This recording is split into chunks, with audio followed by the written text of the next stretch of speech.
बुद्ध का एक शिष्य बुद्ध के संदिग्ध में 6 वर्षों से था। वो एक दिन महात्मा बुद्ध के पास आया और बुद्ध से कहा, हे बुद्ध, मुझे आपके पास है 6 साल हो गए। मेरे बाद कितने शिष्य आए, उन्हें आपने इस बीच किसी एक दिशा में ज्ञान देने के लिए भेजा, लेकिन मुझे अभी तक नहीं भेजा। क्या मुझे अभी तक बुद्धत्व प्राप्त नहीं हुआ? बुद्ध मुस्कुराए और बोले, यह तो तुम्हें खुद समझना होगा कि तुम्हें बुद्धत्व प्राप्त हुआ है या नहीं। शिष्य बोला, हे बुद्ध, आपने मुझे इन 6 सालों में जो भी उपदेश दिया मुझे वो सब याद है।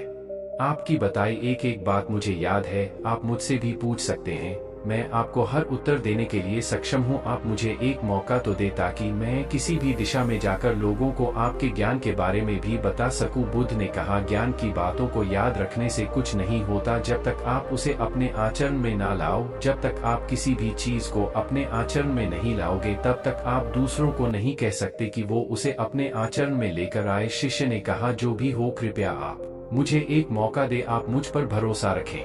मैं सभी को अपने ज्ञान से प्रभावित कर सकता हूँ। मैं लोगों को ऐसी बातें बता सकता हूँ जिससे उनके जीवन में शांति आएगी और वो शांतिपूर्ण अपना जीवन जी सकेंगे। बुद्ध ने कहा, अभी तुम तैयार नहीं हो। जब तुम तैयार हो जाओगे मैं तुम्हें खुद सही मार्ग पर जाने के लिए कहूँगा। शिष्य ने कहा, क्यों बुद्ध, आपने मुझे इन 6 वर्षों में इतना भी ज्ञान नहीं दिया जिससे मैं लोगों को प्रभावित कर सकूं? बुद्ध ने कहा, ठीक है, तुम पूर्व दिशा की तरफ जाओ। वहाँ तुम्हें एक गांव मिलेगा, उससे तुम भिक्षा मांग कर लाओ और वहाँ के लोगों को अपने ज्ञान से मदद करना। कल सुबह तुम वहाँ अकेले जाना और शाम को आकर मुझे बताना तुमने कैसे वहाँ के लोगों की मदद की। वह शिष्य ये सब सुनकर बेहद खुश हो गया और बुद्ध का आशीर्वाद लेकर चला गया। और वह रात भर ज्ञान समेटता रहा और मन ही मन सोच रहा था कि मैं कल ऐसे ज्ञान की छाप छोड़ूंगा कि वहाँ के लोगों के साथ बुद्ध भी मुझसे प्रभावित हो जाएंगे। सुबह उठकर वो महात्मा बुद्ध को प्रणाम करने गया। उन्हें प्रणाम कर वह पूर्व की तरफ निकल गया। शाम को जब वह वापस आया तो बुद्ध ने देखा कि उस शिष्य के माथे पर चोट लगी है और खून बह रहा है। बुद्ध ने उसे पट्टी की और पूछा, तुम्हें यह चोट कैसे लगी? शिष्य ने कहा कि बुद्धि, वहाँ के लोग बेहद दुष्ट हैं, उन्हें जरा भी बुद्धि नहीं है। मैं उस गांव में भिक्षा लेने गया पर किसी ने मुझे भिक्षा नहीं दी, सब मुझे गालियां दे रहे थे। एक व्यक्ति ने तो मुझे भी भिक्षा तो दी लेकिन नीचे फेंक कर और कहा, इसे उठा लो। मैंने उन्हें काफी समझाया लेकिन वह मेरी बात सुनने को तैयार ही नहीं थे। उल्टा उन्होंने मेरे साथ हाथापाई की जिससे मुझे चोट लग गई है। बुद्ध, आप मुझे दूसरी जगह भेजें जहाँ के लोगों में बुद्धि हो, इस तरह न हो। बुद्ध उसकी बात सुनकर मुस्कुराए और बोले कि अगर तुम्हें दूसरे गांव में भी ऐसे ही लोग मिले तब तुम क्या करोगे? शिष्य ने कहा, हे बुद्ध, ऐसे लोगों को कोई ज्ञान नहीं दे सकता, वह लोग अज्ञानी है, उन्हें कौन समझाए? बुद्ध ने कहा, वह लोग अज्ञानी नहीं बल्कि ज्ञानी है। उनके पास बहुत बुद्धि है परंतु उनके पास खुद का ज्ञान है। अब अगर तुम किसी दूसरे के ज्ञान को चोट पहुंचाओगे तो वह कुछ तो कहेंगे ही तुम्हें। ऐसे लोग हर जगह मिलेंगे, तब तुम अपना ज्ञान उन्हें कैसे दोगे? बुद्ध ने शिष्य को कहा कि आज तुम आराम करो, कल शाम को मेरे पास आना। शिष्य बुद्ध को प्रणाम करके चला गया। अगली शाम जब वह वापस बुद्ध के पास आया तब वहाँ एक और बुद्ध का शिष्य मौजूद था। उनके हाथ में चोट लगी हुई थी। बुद्ध ने उस शिष्य के हाथ पर चोट देख उस पर पट्टी की और उस शिष्य से पूछा कि तुम्हें यह चोट कैसे लगी?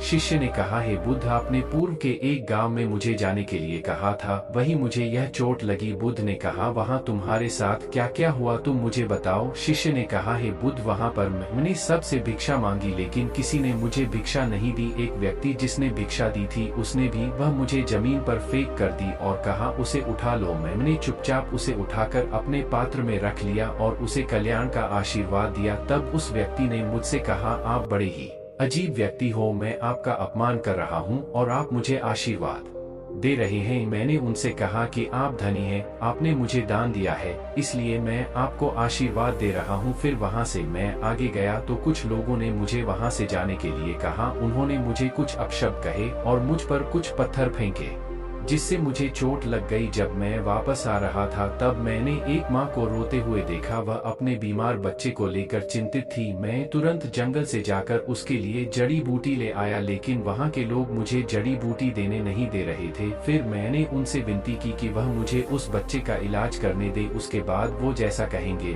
मैं ठीक वैसा ही करूँगा। फिर जिस व्यक्ति ने मुझे भिक्षा दी थी उसने गाँव वालों को समझाया, तब उन्होंने मुझे उस बच्चे को जड़ी बूटी लगाने दी। उसके बाद वह बच्चा ठीक हो गया। फिर गांव वालों ने मुझसे अपने किए गए अभद्र व्यवहार के लिए क्षमा मांगी और मुझे धन्यवाद कहा। फिर मैं वहां से वापस आ गया।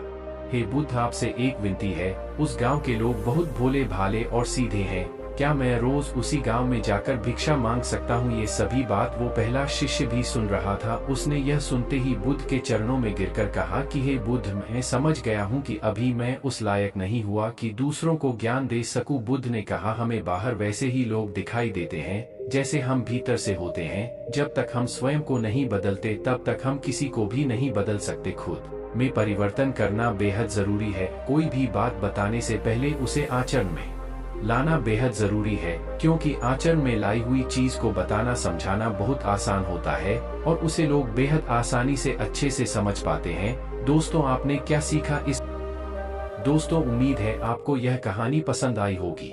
अगर आपको यह कहानी पसंद आई हो तो अपने दोस्तों और परिवार के साथ जरूर शेयर करें। आपका कीमती समय देने के